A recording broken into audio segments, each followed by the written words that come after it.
और 17 नवंबर को मध्य प्रदेश में एक बहुत बड़ा इंकलाब आने वाला है।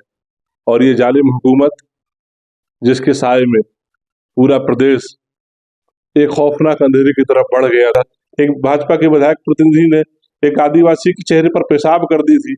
इन सब बातों को लेकर के आप देखेंगे तो ये एक आक्रोश पूरे समाज के अंदर है। आप लोगों को इतना डर क्यों लगता है? आपको लगता है देश में कानून का शासन है? आप बताइए। नहीं है वे।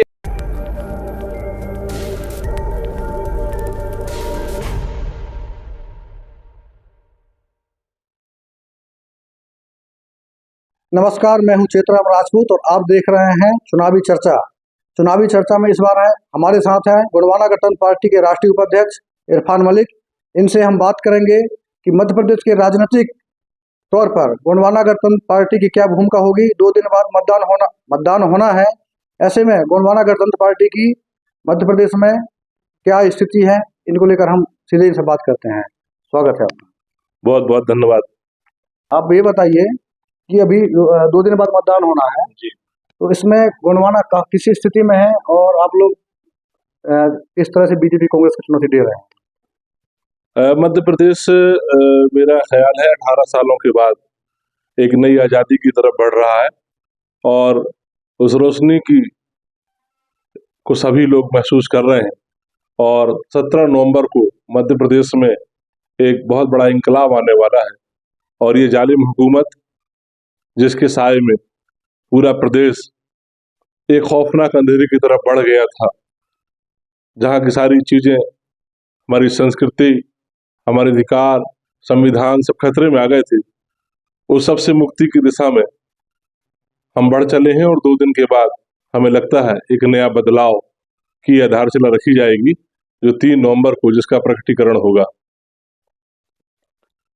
हम ये मानते हैं कि पिछले 18 साल की सरकार ने मध्य प्रदेश को एक ऐसे अंधेरे के अंदर डाल दिया, जिसके अंदर सवालों के ढेरों फुफकारते हुए सांप इंसानियत को, हमारी भाई बंधुत्व की भावना को, हमारे संविधान को, हमारे कानून को लगातार डसते रहे। और एक अराजक वातावरण में प्रदेशवासी जीने को मजबूर थे और उसे अब निजात मिलने का संदेश आने वाला है। और एक नई सरकार जो गोंडवाना गणतंत्र पार्टी और बहुजन समाज पार्टी के बिना बनेगी नहीं, उसका निर्माण होगा। अच्छा, आप किन मुद्दों को लेकर के जनता के बीच में जा रहे हैं? हम जनता के साथ सबसे बड़ा मुद्दा तो भारतीय जनता पार्टी का खुद का भ्रष्टाचार है। उसके बाद जिस तरीके से भारतीय जनता पार्टी ने समाज के वंचित वर्ग के ऊपर लगातार अत्याचार किया, उसको प्रताड़ित किया, उनके अधिकार छीने और उनके ऊपर हर तरह से जुल्म सितम करने के बाद भी उनको सामाजिक रूप से, राजनीतिक रूप से अपमानित किया, सही प्रतिनिधित्व नहीं दिया और उनकी आवाज को अनसुना किया, उनकी समस्याओं को दरकिनार किया। इन सब बातों से विशेष रूप से आदिवासी समाज में, दलित समाज में और मुस्लिम समाज में एक बहुत गहरा असंतोष रहा है, जिसके चलते वो असंतोष एक संगठित ऊर्जा में बदल गया और वो उसका दर्शन जो है आपको 17 नवंबर के मतदान में देखने को मिलेगा। अच्छा, आपका एक वीडियो वायरल हो रहा है जिसमें आप मुसलमानों से अपील करते सुनाई दे रहे हैं और आपका अपील में गोंडवाना गणतंत्र पार्टी के फेवर में आप मतदान के लिए अपील कर रहे हैं, तो ऐसा क्या हुआ कि आपको विशेष अपील जारी करना पड़ा?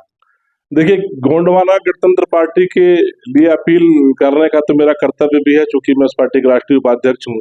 लेकिन उसके पहले एक नैतिक दायित्व मेरा बनता है, क्योंकि मैं स्वयं एक मुस्लिम समाज से आता हूँ और वर्तमान में जो सरकार है, वो सरकार ने खुलेआम मुसलमानों के खिलाफ जिस तरीके से उत्पीड़न और अत्याचार का सिलसिला शुरू किया और उनके साथ जुल्म किया, कहीं उन बेकसूर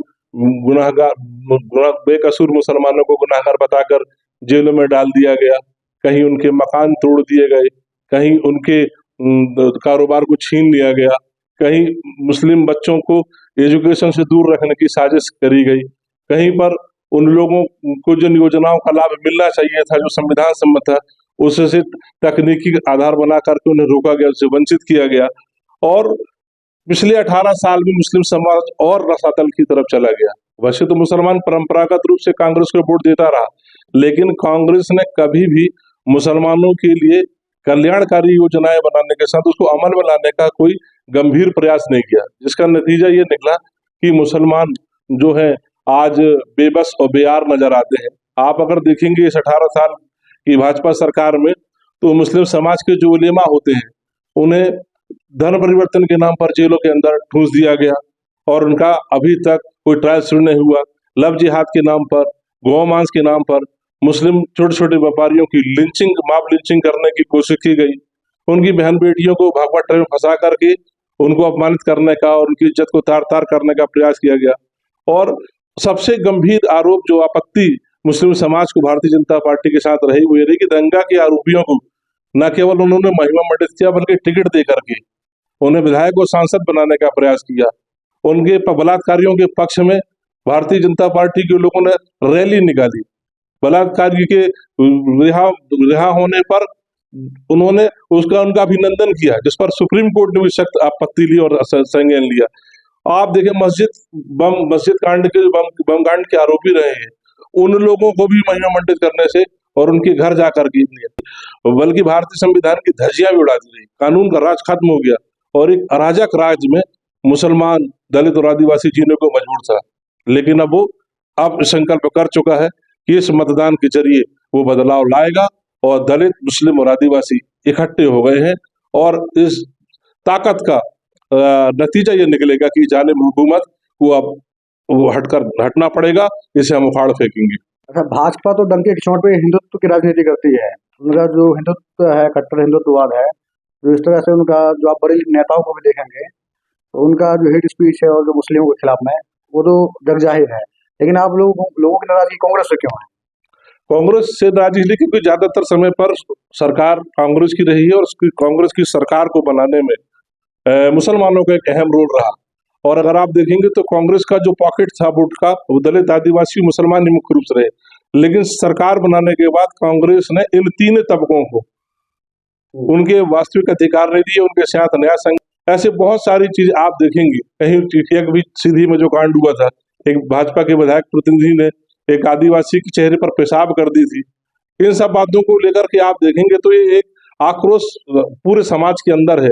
मुसलमानों को आप देखेंगे खरगोन में जो खुद रैली में उन्होंने पथराव करवाया, जो बाद में प्रूफ हुआ, जैसे बीबीसी ने और सीआईएन ने पकड़ा, और उसके बाद झूठा आरोप लगाकर सैकड़ों मजबूत कारोबारी मुसलमानों की दुकानों को, मकानों को ढा दिया गया और उनको कमजोर करने की कोशिश की गई। 18 साल में अगर आप देखेंगे तो आपको ये मिलेगा कि मुस्लिम समाज का प्रतिनिधित्व समाज के, सरकार के और प्रशासन के हर स्तर पर कम होता चला जा रहा है। उनकी भूमिका नगण्य होती जा रही है। आप देखें, चाहे सदन में हो, न विधानसभा में, न लोकसभा में, मुसलमानों को धीरे धीरे प्रतिनिधित्व से वंचित करने के लिए साजिशें रची जाती हैं।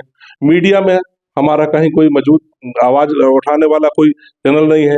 एक तरफ आप देखें कि हमारे कारोबार से हमको रोका जा रहा है। हमारे बच्चों को जो स्कॉलरशिप मिलती थी, भारतीय जनता पार्टी की सरकार उन बच्चों को स्कॉलरशिप से वंचित करके उनकी पढ़ाई को भी छोड़ने के लिए मजबूर कर रही है। और सांस्कृतिक और धार्मिक पहचान जो मुसलमान के लिए जिंदगी में अहम हैसियत रखती है, उसके खिलाफ लगातार इस सरकार के साये में कुछ ऐसे संगठन है जो लगातार ऐसी हरकतें करते रहते हैं, जिससे मुस्लिम सांस्कृतिक और धार्मिक पहचान के विरुद्ध एक नफरत का वातावरण बने और मुसलमानों को इस आधार पर सताया जा रहा है और उनको परेशान किया जा रहा है। हमारे लिए बैंकों में नौकरी नहीं है, सेना में हमें स्थान नहीं मिलता है, हमको पुलिस में जगह नहीं है। तो ये सारी चीजें जिनमें मुसलमान का एक कॉन्स्टिट्यूशनल हक बनता है, उसको उसके अवसर से वंचित किया जा रहा है कि अगर अवसर मिलेगा तो ये अपनी जगह बना सकते हैं। इसलिए मुसलमानों ने ये सोचा कि मुसलमान एक बड़ी तादाद में होने के बाद भी अपनी लड़ाई को ठीक से लड़ नहीं पाते थे, और इस मर्तबा मध्य प्रदेश की राजनीति में सियासत की तस्वीर बदली है और दलित और आदिवासियों ने एक गठजोड़ बनाया और गठजोड़ बना करके उन्होंने इस जानिब हुकूमत से लड़ने की ठानी। तो मुसलमानों का भी दायित्व बनता है कि वो भी उतने ही पीड़ित और वंचित हैं, बल्कि कहीं उससे ज्यादा वंचित और पीड़ित हैं, तो वो मिल करके उस आवाज के साथ अपनी आवाज मिलाए, उनको ताकत दें और उनके जरिए इस सरकार को, जो खुले तौर पर मुस्लिम, दलित और आदिवासी विरोधी है, इसको उखाड़ फेंके। आप तमाम दलों पर मुसलमानों से सौतेला व्यवहार का आरोप लगा रहे हैं। इस बात की क्या गारंटी है कि गोंडवाना गठबंधन पार्टी की सत्ता में रहते हैं उनके साथ इस तरह से व्यवहार नहीं होगा।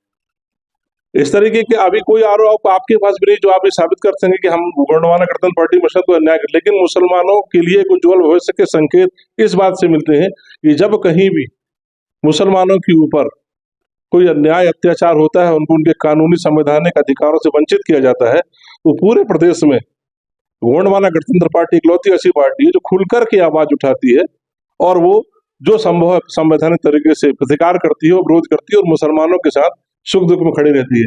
इसलिए हमने मुसलमानों से अपील करी कि वो इस चीज को समझें और जो लोग हमारी लड़ाई लड़ रहे हैं उन लोगों को हम और ताकत दें। क्या भविष्य है गोंडवाना गणतंत्र पार्टी में मुसलमानों का? मुसलमानों का गोंडवाना गणतंत्र पार्टी में ही भविष्य है, इसके अलावा और कहीं भविष्य नहीं है। अगर गोंडवाना गणतंत्र पार्टी और बहुजन समाज पार्टी के समर्थन से भी कोई सरकार बनती है तो मैं आपको निश्चित कर आश्वस्त करना चाहता हूं कि मुसलमानों के किसी अधिकार के साथ कोई हनन नहीं होगा। उनकी सुरक्षा, उनके अधिकार, उनका सम्मान सब सुरक्षित रहेगा। उनके बच्चों को अच्छी तालीम मिलेगी, छोटे छोटे कारोबारियों को सरकार से सहायता मिलेगी और ये जितने भी सांप्रदायिक संगठन हैं जो मुसलमानों को टारगेट करके अपनी राजनीति करते हैं, इन सबको जेल को भेज दिया जाएगा। अच्छा, मुसलमानों की स्थिति को लेकर के सक्सेना कमेटी का जो रिपोर्ट आया था उसमें क्या सिफारिशें हुई थी और अब तक क्यों लागू नहीं हुआ? देखिए, कांग्रेस का ये हिपोक्रेसी आपको समझनी पड़ेगी। कांग्रेस एक तरफ मुसलमानों को हमदर्द बनने की कोशिश करती है और कभी रंगनाथ मिश्रा कमेटी, कभी सक्सेना कमेटी को बनाती, लेकिन जब इन कमेटियों की रिपोर्ट आती है और इन रिपोर्टों में ये बताया जाता है कि मुसलमानों की स्थिति बद से बदतर है और जानवरों से ज्यादा बुरी हालत है, मुसलमान तबके का 90% हिस्सा जी रहा है, तो उसके सुधार के लिए, उसके उन्नयन के लिए कोई कार्यक्रम और योजना बनाने के बजाय ये कांग्रेस के लोग उसको दिखा करके और भारतीय जनता पार्टी का डर दिखा करके वोट लेकर के अपनी सरकार बनाना चाहते हैं और उन्हीं ताकतों को मजबूत करती है कांग्रेस, जिन ताकतों के लिए मुसलमान आंख की किरकिरी है। मुसलमान तो आज भी कांग्रेस के साथ में, इस तरह से एक चर्चा है कि मुसलमान जो वोटर है कांग्रेस के साथ ही है। वो होंगे क्योंकि हमने भी एक बहुत महाकौशल स्तर पर प्रयास किया है, पूरे प्रदेश के मुसलमानों के साथ हमने अपील नहीं की है, क्योंकि हमारी असली लड़ाई, जो प्रमुख रूप से लड़ाई है, वो भारतीय जनता पार्टी और भारतीय जनता पार्टी की विचारधारा और संघ की विचारधारा के साथ है। और उसके अनुसांगिक संगठन जो लगातार मुस्लिमों के खिलाफ, दलितों के खिलाफ, आदिवासियों के खिलाफ जो एक तरीके का वातावरण बना करके अन्याय करते हैं और एक समाज के अंदर माहौल पैदा करते हैं नफरत का, उसके खिलाफ लड़ाई है। इसलिए जहां पर हम मजबूत स्थिति में नहीं है या जहां हम चुनाव नहीं लड़ रहे हैं, वहां मुसलमान अपने विवेक से फैसला करेगा और निर्णय लेगा। 2023 में क्या मध्य प्रदेश की राजनीति में गोंडवाना गणतंत्र पार्टी की क्या भूमिका होगी? गोंडवाना गणतंत्र पार्टी का मुसलमानों के लिए एक बड़ा साफ संदेश है कि देखो मुसलमानों, तुम जुल्म और तशद्दुद से परेशान होकर के, घबरा करके अपनी जान बचाते यहाँ से वहां भाग रहे हो, और जिन लोगों को तुमने अपना रहनुमा समझा था, जिन लोगों को तुमने अपना सरपरस्त समझा था, वो तुम्हारी हिफाजत करने नहीं आ रहे, तुम्हारी आवाज नहीं उठा रहे और तुम भाग रहे हो और भागते भागते तुम्हें मारा जा रहा है। गोंडवाना गणतंत्र पार्टी कहती है कि भागो मत, ठहरो, संवैधानिक तरीके से, कानूनी तरीके से लड़ो, अपने अधिकारों के लिए लड़ो और अपने सम्मान के लिए लड़ो, और जब तुम लड़ोगे तो हम तुम्हारे साथ हैं और तुम्हारे हक और अधिकार की लड़ाई हम लड़ते रहेंगे और लोकतांत्रिक तरीके से तुम्हारा हक हासिल करने में हम तुम्हारा साथ देंगे और तुम्हारी आवाज के साथ न्याय होगा और तुम्हारे ऊपर जो जुर्म हो रहा है उससे हम बिल्कुल किसी तरह का समझौता नहीं करेंगे। और इन जालिम ताकतों के साए में जो लोग अत्याचार कर रहे हैं, सिर्फ मुसलमानों के ऊपर नहीं, और 18 साल का इतिहास अब अगर आप देखें तो दलितों के साथ भी बहुत अन्याय हो रहा है, आदिवासियों की बहुत सारे हक मारे गए। आदिवासी और दलितों को एक छोटी सी सुविधा ये कि जो कि उनके लिए आरक्षण सुनिश्चित है, इसलिए इन पार्टियों की मजबूरी है, उन्हें इस स्थान देते हैं, टिकट देते हैं। अन्यथा अगर मुसलमानों जैसी स्थिति होती तो आज सदन में न दलित होते, न आदिवासी होते, न मुसलमान होते।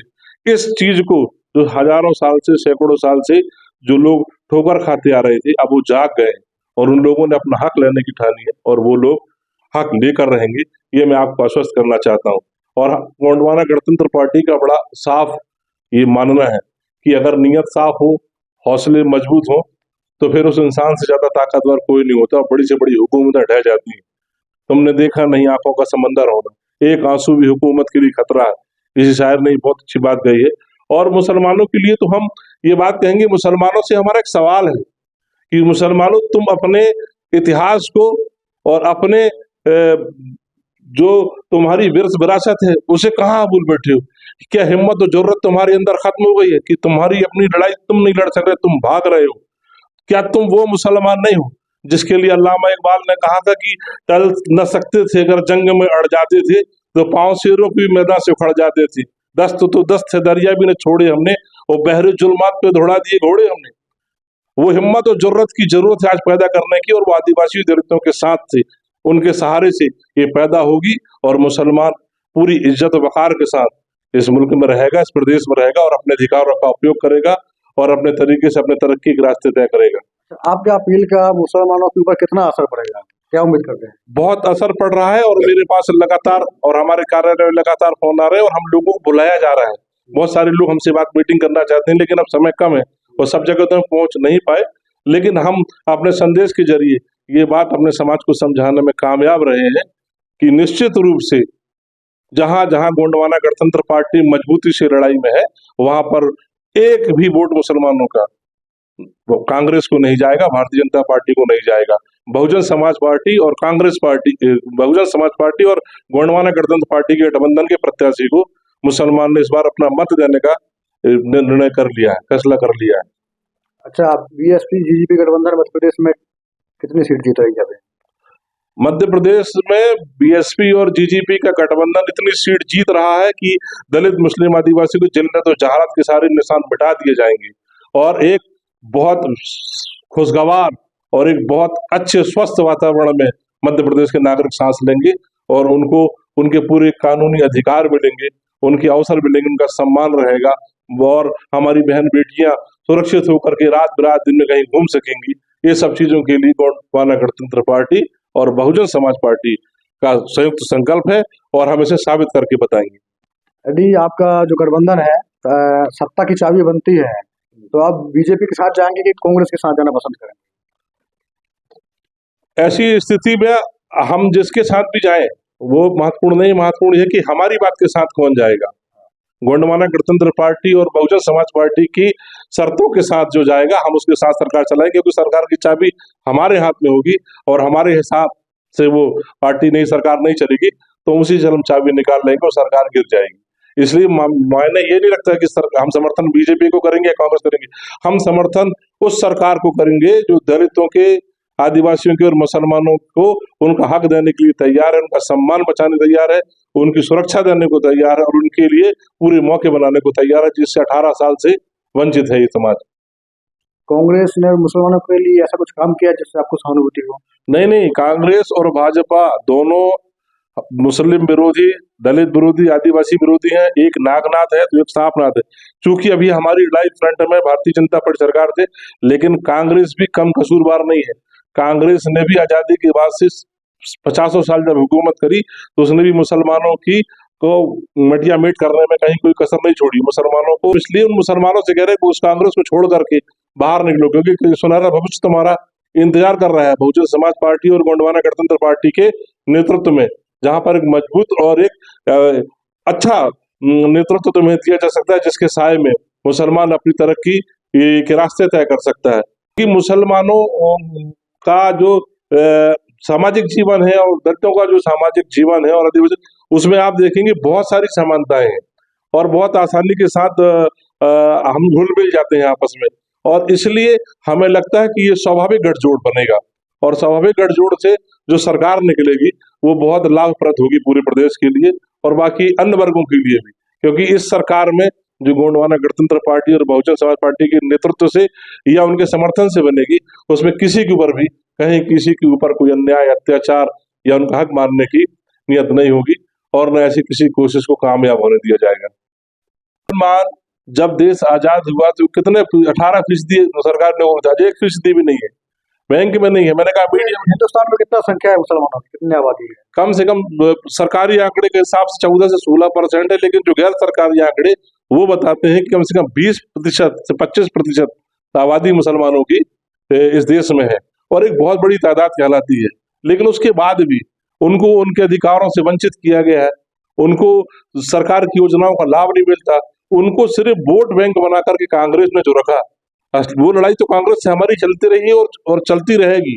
और एक दिन जहां जहां आप देखें मुस्लिम समाज बेदार हुआ, जहां जहां मुस्लिम समाज जगा, वहां वहां कांग्रेस का कोई नाम लेवा नहीं बचा, चाहे वो बिहार हो, चाहे वो यूपी हो, चाहे वो तेलंगाना हो, चाहे वो तमिलनाडु हो, तो मध्य प्रदेश में भी आने वाले समय में आप देखेंगे कांग्रेस का कोई नाम लेवा नहीं बचेगा और दलित मुस्लिम और आदिवासियों का गठबंधन, इनका जो संयुक्त प्रयास है वो इस मध्य प्रदेश की सरकार को चलाएगा। और ये जालिम हुकूमत में जो लोग आज बैठे हैं, आप देखेंगे कल ये जेलों के अंदर होंगे।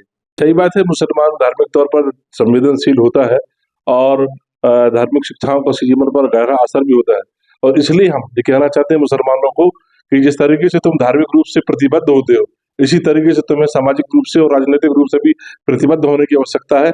और तुम अपने समाज में जिस तरह बटे हुए, उस बंटवारे को बंद करो और तुम एक हो जाओ और अपने आप को एक मजबूत राजनीतिक ताकत बनाओ। क्योंकि जब तक तुम अपने आप को एक मजबूत राजनीतिक ताकत में नहीं बदलोगे तो ना तो तुम्हारी धार्मिक और सांस्कृतिक पहचान सुरक्षित रहेगी और ना ही तुम्हारी इबादत गाहें, मदरसे, मस्जिद और दरगाहें सुरक्षित रहेंगी। और तुम पर वक्त वक्त पर जुल्म होता रहेगा और कोई आसमान से फरिश्ता तुम्हारी मदद को नहीं उतरेगा। इसलिए अपनी मदद करने का फैसला खुद करो, अपने आप को एक राजनीतिक ताकत में बदलो। और ये जो लड़ाई बहुजन समाज पार्टी और गोंडवाना गठबंधन पार्टी लड़ रही है, ये तुम्हारी भी लड़ाई है। इस लड़ाई को अपनी लड़ाई समझो और 17 तारीख को वोट डालने के लिए जरूर जाओ। और जहां जहां तुम कांग्रेस और भाजपा को शिकस्त दे सकते हो, अपने वोट की ताकत को पहचान करके उसका इस्तेमाल करो और इनको शिकस्त दो और इस जालिम सरकार को उखाड़ फेंको और वो दूसरे लोग जो तुमको बहरूपिया बन के ठगते हैं, उनके वजूद को भी खत्म कर दो। यहाँ देश में कानून का शासन है, आप लोगों को इतना डर क्यों लगता है? आपको लगता है देश में कानून का शासन है? आप बताइए। नहीं है। मैं कहना चाह रहा हूँ, आज व्यवस्था के अंदर ऐसे लोग बैठे हुए हैं जिन लोगों के लिए संवैधानिक प्रतिबद्धता कमजोर है, उनकी धार्मिक प्रतिबद्धता और उनकी संगठनात्मक प्रतिबद्धता जिस विचारधारा से वो आते हैं उसके प्रति ज्यादा समर्पित है। इसलिए आज अदालतों में फैसले हो रहे हैं, इंसाफ नहीं हो रहा। आज नीतियां बन रही हैं, लेकिन नीतियां कुछ लोगों के लिए लागू होती हैं, कुछ लोगों को जानबूझ के सेलेक्ट कर दिया जाए। साजिशें रची जा रही हैं। इस साजिश से उबरने के लिए, कानून का राज लाने के लिए, उस संविधान को मजबूती से स्थापित करने के लिए, बचाने के लिए ये लड़ाई मुसलमानों को लड़नी चाहिए। और इस लड़ाई मुसलमानों को बहुत ज्यादा कुछ नहीं करना। ये जो दलित और आदिवासी मिलकर लड़ रहे हैं, इस महाज में शामिल हो जाना है, इस जंग में शामिल हो जाना है, ताकि वो लड़ाई जो दलित और आदिवासी लड़ रहे हैं और जो जाग गए हैं, उसको आप अगर जोड़ोगे, मुसलमान अगर जोड़ेगा, तो वो लड़ाई और जल्दी कम समय में जीती जा सकती है। ऐसा गोंडवाना गठबंधन पार्टी का मानना है। ये थे हमारे साथ गोंडवाना गठबंधन पार्टी के राष्ट्रीय उपाध्यक्ष इरफान मलिक। इनसे हम मध्य प्रदेश चुनाव को लेकर बात किए और इन्होंने जो मुस्लिम मतदाताओं के लिए जो अपील जारी किया था उसको लेकर भी बात किए। इनका कहना है कि इस देश में एक जो आइडियोलॉजी है उसका राज है, संविधान का जो संविधान का प्रावधान है, कानून का जो राज है, यहाँ से उनकी धज्जियां उड़ाई जा रही हैं।